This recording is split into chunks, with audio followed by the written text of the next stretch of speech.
Olá pessoal, tudo bem? Sejam bem-vindos à Academia do Líquor.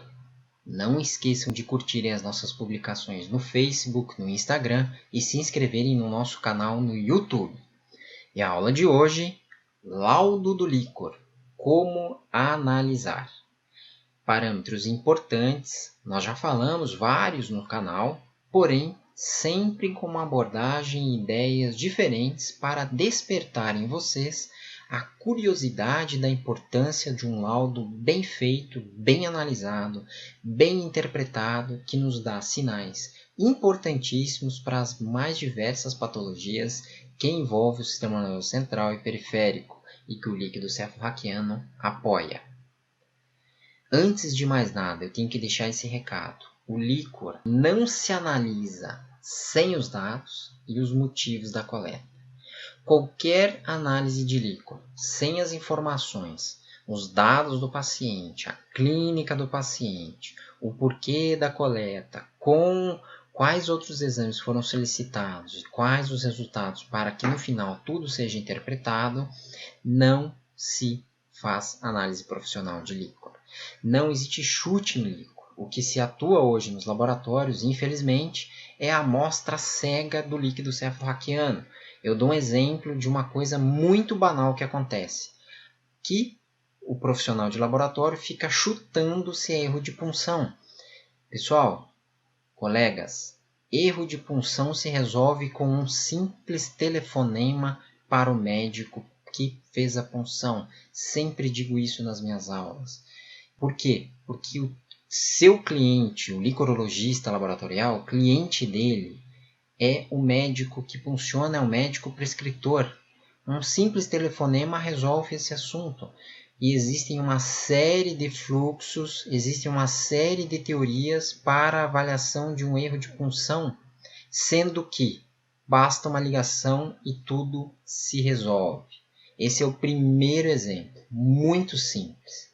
Então, é um sinal de que o líquor profissional não se chuta, não se adivinha, não se sonha. Ele tem fatos, dados que são analisados e interpretados para o correto apoio diagnóstico.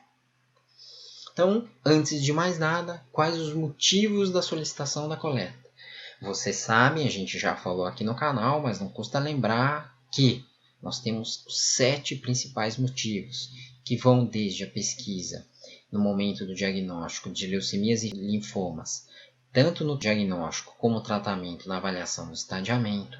Nós temos os quadros de meningites e encefalites que levam à punção licórica. Nós temos os quadros de desmelinização suspeita através dos exames de imagem que levam à punção licórica.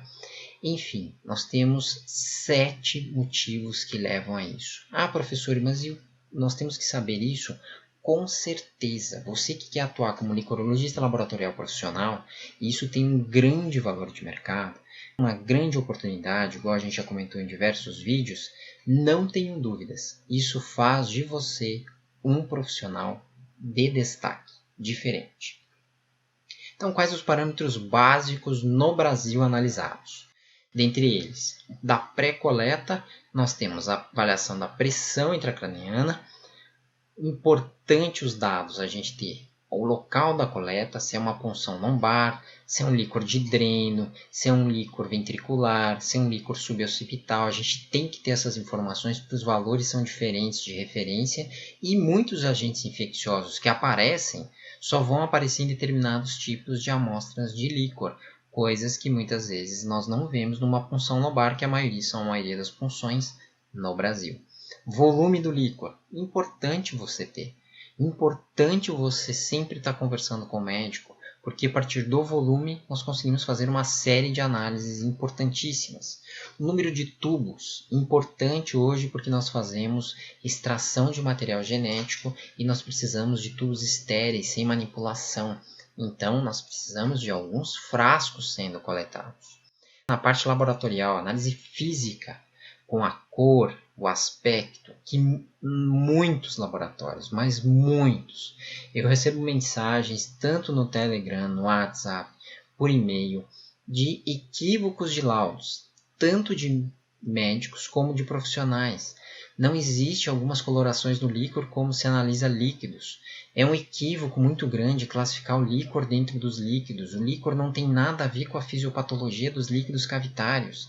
E quem classifica líquor dentro dos líquidos cavitários realmente não tem o conhecimento sobre o líquido cefalorraquiano. O líquido cefalorraquiano ele tem um comportamento diferente. Ele é uma ferramenta diagnóstica diferente. Ele é um material nobre. Ele não se pode perder a coleta. Tudo no líquor é diferente, o raciocínio dele é diferente. Por que ele existe? Por que ele aumenta a proteína? Por que os processos inflamatórios e infecciosos acontecem? Tudo tem ferramentas e caminhos a serem analisados para os diagnósticos mais precisos e corretos. Então, vantagem global, padrão ouro, a gente vai conversar na sequência. Tem uma câmara específica. Não inventem, não contem na Neubauer, não passem no equipamento, não vamos inventar a roda. O líquor tem um padrão ouro, devemos segui-lo. Histologia diferencial, vamos falar na sequência. Uma dor importante, essa dor ela leva a erros. Todos os dias no Brasil existem equívocos diagnósticos por conta de análises equivocadas de líquor. Parte de bioquímica, dosagem de proteínas, glicose, cloreto e o VDRL. Então, iniciando pela pressão intracraniana. A pressão intracraniana é importante para o licorologista para entender e sinalizar o nível do sofrimento cerebral e, muitas vezes, no líquor, quando o aumento poderá sinalizar uma obstrução ou uma redução do fluxo. Isso impacta diretamente na dosagem da proteína. Diretamente. É claro que na hora da punção existem critérios de contraindicação em relação, inclusive para a hipertensão craniana, sendo exigido ou sendo necessária a avaliação com exames de imagem para ver a possibilidade dessa coleta. Porém, em se tratando, em confirmando a coleta, quando o aumento da pressão intracraniana é, na maioria das vezes, por esses dois motivos. Ou uma obstrução ou uma redução do fluxo. E a gente tem que entender isso. Ambas as situações cabem a, de repente, dependendo da patologia, o aumento da proteína. E aí, dou um exemplo. O paciente chega, procura, vê, solicita um exame de imagem antes do exame do líquor e temos algumas lesões. Radiologistas que assistem ao nosso canal já sabem e vão matar a charada porque é uma lesão muito característica. Porém, às vezes um emergencista, por mais que tenha uma telemedicina à distância de um radiologista, ele não sabe interpretar direito essas lesões, ele não entende. Muitas vezes os pacientes vão no pronto-socorro, não vão ambulatoriais. E aí entra o licorologista, muito importante. E aí entra toda a interpretação do líquor. O que acontece? Então, o licorologista conversa com o radiologista, que conversa com o emergencista, e assim se entra em um consenso diagnóstico e o licorologista ajuda a sinalizar quais exames a serem solicitados de complementação. Aqui nessa imagem tem uma ressonância de magnético de crânio num corte axial T1 apresentando algumas lesões. Como eu já falei, vários radiologistas assistem ao nosso canal, eles já vão saber pela imagem muito característica de uma patologia. Mas ela pode sinalizar uma redução de fluxo, ela pode sinalizar um aumento da proteína, ela pode sinalizar o quê? E o licorologista tem que estar atento em relação a isso com uma simples conversa com o radiologista, porque os resultados têm que bater, gente, sem adivinhações no líquor. Local da punção. Nós já comentamos um pouquinho no início, mas o local da punção é importante, pois a concentração da dosagem da proteína é variável e também alguns grupamentos celulares podem aparecer. Então, o que acontece? Nós temos grupamentos, dependendo da punção, podem vir e são normais, podem ser confundidos com células neoplásicas. Nós temos concentrações de proteínas variáveis conforme o local da punção. Isso pode causar uma série de equívocos se o seu laudo não tiver essa diferenciação, é só uma concentração normal de proteína de punção lombar. Mas se esse líquor for de outro material, outra origem, outro local de punção, o valor da proteína é completamente diferente. Você vai estar dando um laudo equivocado, errado, o médico vai interpretar equivocadamente. Dê um exemplo, professor. Com certeza. um recém-nascido pré-termo. Para quem não sabe o que é pré-termo, quando nasce antes de 37 semanas, com uma mãe VDRL positiva, o título de 1/4, um título baixo. Tem importância em relação a isso? O pediatra, o neonatologista, ele vai funcionar o líquor e ver se teve algum processo transplacentário. Realizada a punção licórica, uma punção lombar, com VDRL negativo no recém-nascido, pré-termo, mas com uma proteína de 100 mg por decilitro.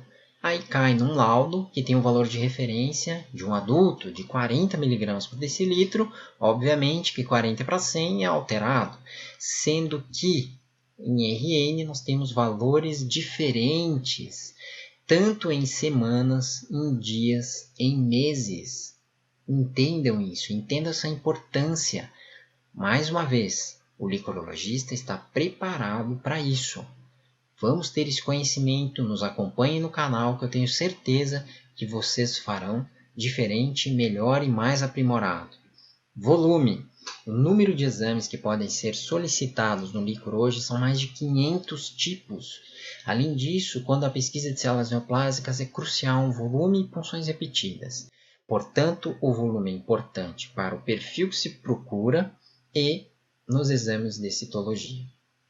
Mesmo em recém-nascidos, é possível uma volumetria importante para as análises. Tubos. O número de tubos é importantíssimo para o número de exames, principalmente para isolamento de materiais genéticos e painéis de demência que exigem tubos especiais. Não se pode colher em tubo de vidro. Nós temos marcadores genéticos que tem que ter um tubo estéreo específico para essa análise. Alguns exames de microbiologia não deixam esse tubo com que se coloque e recomenda uma refrigeração. Você inibe o crescimento de algumas bactérias. Portanto, tenham em mente para tanto passar para o time de enfermagem, na equipe multidisciplinar, a equipe do seu laboratório, o médico que vai solicitar todo esse aparato científico, tecnológico, para que todo o processo pré-analítico seja o mais competente possível. Então, tubos, quantidades e tipos, vocês têm que deixar claros os porquês destas solicitações e exigências laboratoriais. Cor. Como a gente já falou, muitos não dão bola para a cor. No meu caso, por experiência própria, às vezes as cores nos direcionam para outro caminho que a imagem suspeitava, que o médico suspeitava pela clínica. A cor é importantíssima para nos sinalizar o caminho a seguir. Então, elas muitas vezes, inclusive, nos dão estados fisiológicos do paciente e em relação à gravidade desse paciente, dependendo da coloração, sim. Alguns quadros infecciosos crônicos gravíssimos levam a determinados tipos de colorações que nos indicam um sofrimento cerebral compatível com as análises bioquímicas a serem analisadas. Um exemplo. Paciente adulto, HIV, 45 anos, realizou uma punção lombar. No ato da coleta, o líquor apresentava ligeiramente turvo e amarelo. A gente já conversou em outro vídeo no canal sobre as colorações. Amarelos são colorações para líquidos. No líquor, nós temos um valor normal e, em terminologia normal, um líquor límpido incolor. Qualquer outra coloração, no caso amarelo, se chama xantocromia. Um líquor xantocrômico, tirando quadros de recém-nascidos com bilirrubina aumentada, no líquor é um quadro bastante grave a xantocromia e todo o raciocínio da xantocromia tem um gatilho citológico e infeccioso ou inflamatório ou de sangramento num raciocínio de uma timeline muito importante de horas e semanas. Fiquem atentos a isso. Aspecto. A quantidade de elementos, as quais os tipos e os tipos que estão presentes indicam aspecto. Ou seja, nós temos ali uma alta concentração de celularidade, por exemplo, de leucócitos, ou uma alta concentração de criptococos presentes naquela amostra. E por isso o aspecto leva à importância da análise. Percebam que, inclusive, as massas, elas podem estar ali, e a gente tem que avaliá-las da maneira correta, sem equívocos. Contagem global. Padrão ouro na contagem global é na câmara de fluxo zental. Ah, professor, eu confundo hemácia de leucócito. Tem alguma coisa que pode me ajudar que eu confundo ainda? Sim, o líquido de Turk pode facilitar para iniciantes. Ele lisa as hemácias e cora de roxo os leucócitos. Ok? Histologia diferencial. No Brasil, infelizmente, ainda há uma série de laudos liberando linfomono e polimorfonucleares. Um equívoco tremendo. Por quê? Os polimorfonucleares, nós temos os eosinófilos, nós temos os basófilos, os neutrófilos, nós temos ainda algumas células atípicas que podem aparecer, e dentro dos linfomononucleares a mesma coisa. Nós temos plasmócitos binucleares, nós temos a célula de Mollaret, nós temos monócitos atípicos, nós temos as células reacionais da síndrome paraneoplásica, enfim, equívoco completo. Além, obviamente, dos macrófagos, que podem sinalizar uma série de patologias. Então, a diferenciação de células sinalizam patologias reacionais, infecciosas, não infecciosas e neoplásicas, sejam de origem hematológica ou não hematológica. Não usem polimorfo e linfomono. Neurologistas que vêm se formando, médicos que vêm se formando e já têm um conhecimento licórico, tenho certeza, não prestigiarão um serviço dessa natureza. Eu sei que eu posso estar me apertando nessa afirmação, mas profissionalmente não se usa isso. Tá? É um equívoco, uma série de diagnósticos passam equivocados por conta desse erro laboratorial de sinalização de células. Proteína. A dosagem de proteína sinaliza inflamação, infecção ou neoplasias. Então, a reação de Pandy pode utilizar como um marcador básico do motivo do aumento das suas proteínas, que o Pandy sendo positivo indica globulina. Porém, nós temos outras ferramentas hoje, como a eletroforese de proteínas, eletroforese em agar-gel, que é de proteínas, a básica. Nós temos isoeletrofocalização para investigação de doenças autoimunes e outras patologias. Enfim, nós temos ferramentas avançadas em relação a isso. Então tem que ter uma compatibilidade. Não pode ter uma proteína normal com Pandy positivo. Não podemos ter um gram positivo com uma proteína normal.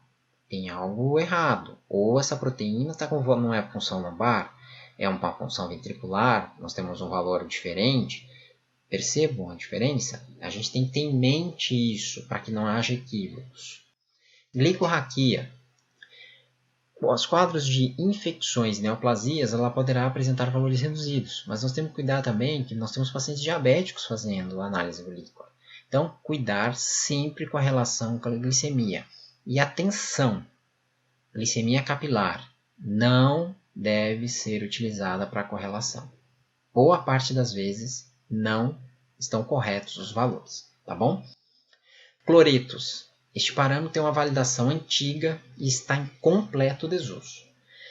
Porém, sempre que o cloreto está reduzido, ou o paciente tem um quadro de desidratação ou teve vômitos recorrentes.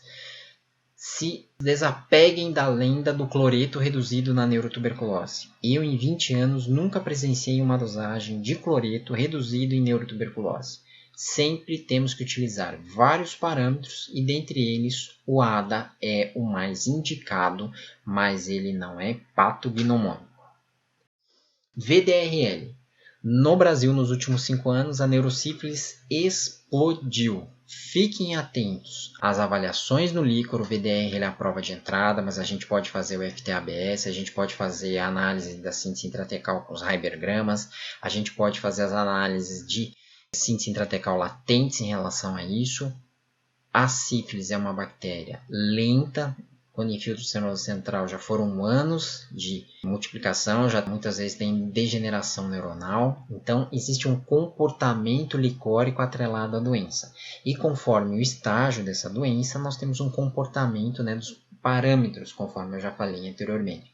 E o licorologista laboratorial tem que estar aqui para apoiar o médico prescritor neste raciocínio, ok? Então, pessoal, quero agradecer a audiência de todos, audiência espetacular, muito obrigado. Dúvidas, sugestões e críticas no contato @academiadolicor.com.br E mais uma vez, muito obrigado.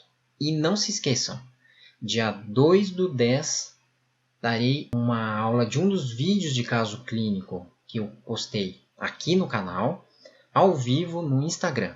E também, recado, não esqueçam de entrar no nosso site www.academiadolicro.com.br para deixar sua pré-inscrição através do seu e-mail para receber o link ainda esse ano, provavelmente, de uma nova turma de licorologistas laboratoriais.